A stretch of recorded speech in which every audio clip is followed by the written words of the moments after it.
how we put a face to our climate stories.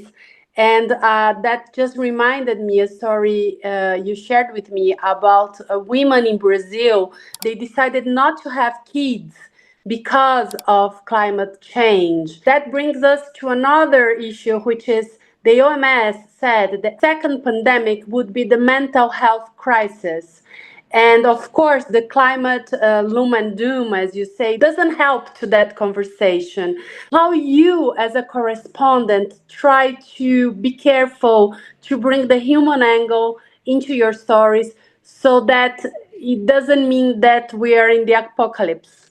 The science stories, can be boring. I understand that, when you are just reporting and the report, scientists have found this, scientists have found this, it can be boring. So if you had human characters, then they help you in terms of, saying the stories effectively. But again, the key challenge is you have to get the right character. Otherwise, you just can't, impose just a character for the heck of itself. Yeah, like you said, in this story, it was a massive challenge for me. Because in many developing world, I found that was the case.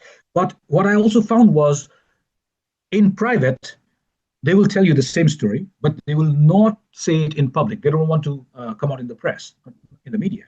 So this mental anxiety among women, for instance, who are not at all prepared to have kids, because they know that by the time they will have kids, this crisis will have kind of gone way, way, way further. It will have been too late. Like you said, this is a bit upsetting story, I know, but I had to do it because mental anxiety is a story that not many of us talk about.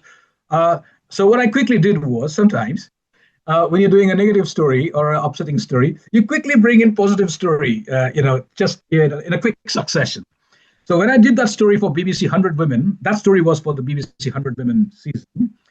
And then I quickly brought another story of women, 3 women conservationists who were helping animals to survive the climate impact. It's a positive story, so you need to strike a balance. Not every story will have the positive element, but then you can quickly tell your audience, hey, look, we've got some positive story as well. That's the balancing act in the long term. You see, it works at times.